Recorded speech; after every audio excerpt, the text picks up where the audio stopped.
I just literally got back a few days ago, then of course I've had to come to London. Came in last night, but I did my first rehearsals with my new band, and it's going to sound brilliant. A very exciting time. Now, I listened to the album for the first time last night, and I have to say it's a very strong album, a very positive sounding one as well. Sounds like you had a lot of fun making it. Is that right?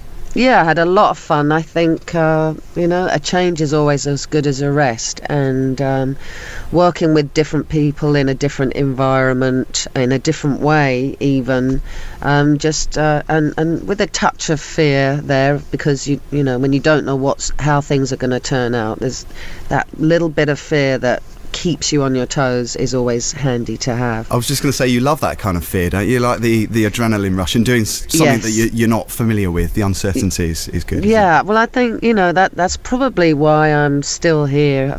Nearly 3 decades later, is the fear of the unknown. Yeah, absolutely. And I've read articles in the past where you describe your frustration with slow laboured production. I mean, this record, it sounds like it's very hands-on, it's very live, and that live feel comes across. Was that an intentional thing for you? Yeah, well, for the first time, the album wasn't worked on in a one block period. It was actually, it was concentrated 3 or 4 days at a time, working on a couple of tracks at a time. So a bit like doing a few B-side sessions together.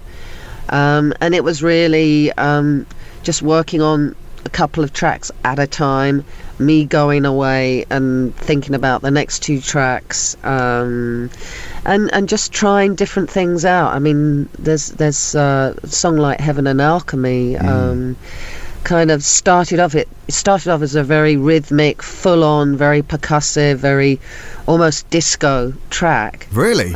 Yeah, that's how it started, and it was one of the things. Most things happen really immediately and quickly, but we were trying all different things all the time. But with that, I was kind of going, I don't know, it's not quite making it. And they were agreeing. Charlie and Steve were agreeing, and we were trying all kinds of different ways. And then just by, I was down in Bath because I was travelling to Bath. That's where the studio is.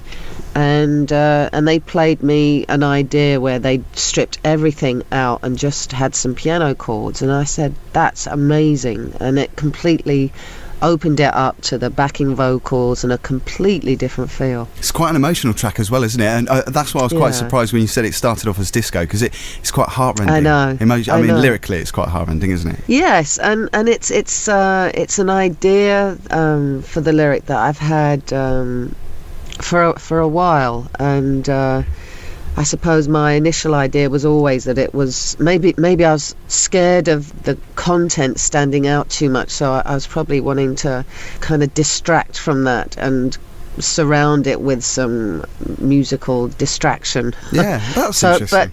But working with Charlie, I suppose my confidence was building more and more as we were working on the album, and then pulling away these crutches that were around the song, and actually it's better for the song and better for the content as well.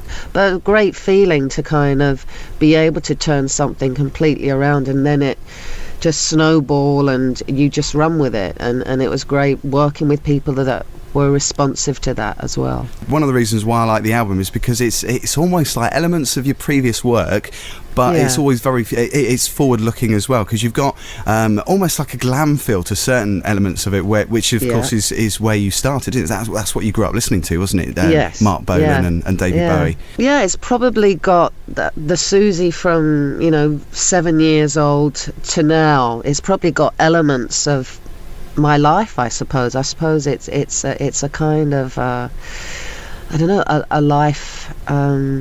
I don't know, what do you call it? A life painting of where I started and where I'm up to now. Hopefully, it's not. It's got a timelessness to it as well. That it's not just going to sound good now and it'll sound good 10 years from now as well. I came to see you back in the late 80s down in Cornwall at the Carline Bay. Oh, right. It was when you were doing the Peep Show tour with the Banshees.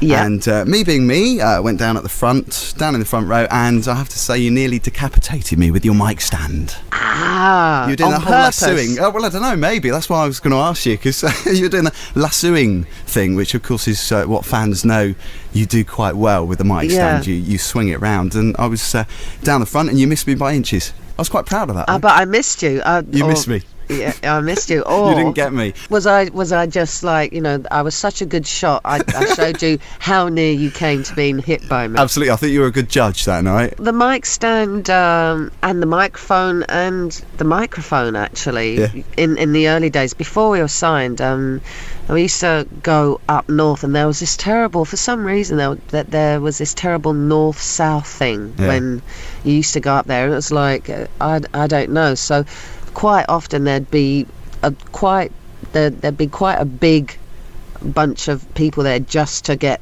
the people from south. And it was actually quite a bit of a battle zone. So my mic stand and my microphone were, it's like a javelin, and it was definitely a weapon at that time. Now you've got a couple of London dates. Quite surprised that you haven't announced any more just yet. Are we going to be having more in the UK?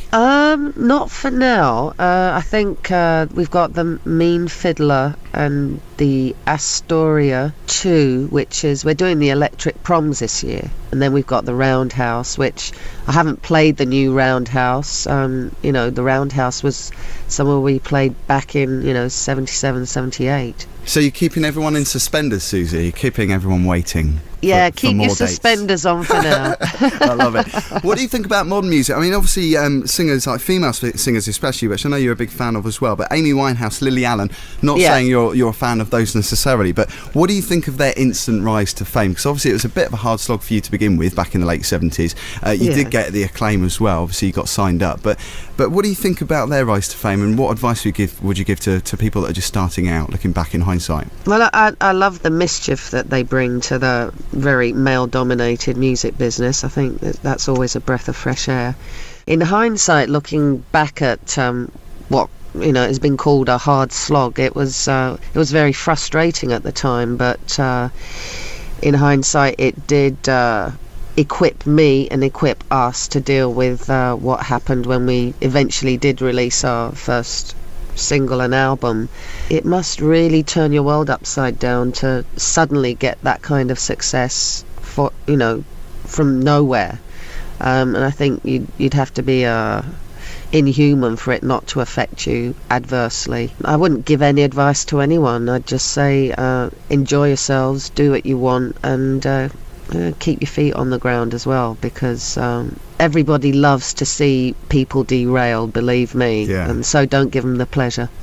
Does it feel like you've been in the music industry for 30 years? Well, it's surprisingly gone very quickly, and I'm just getting used to. This is the first time that I've released a record in the way that the whole digital world has taken over, and it's something really alien to me. And I'm a very kind of tactile kind of person, so I'm not a huge internet nerd.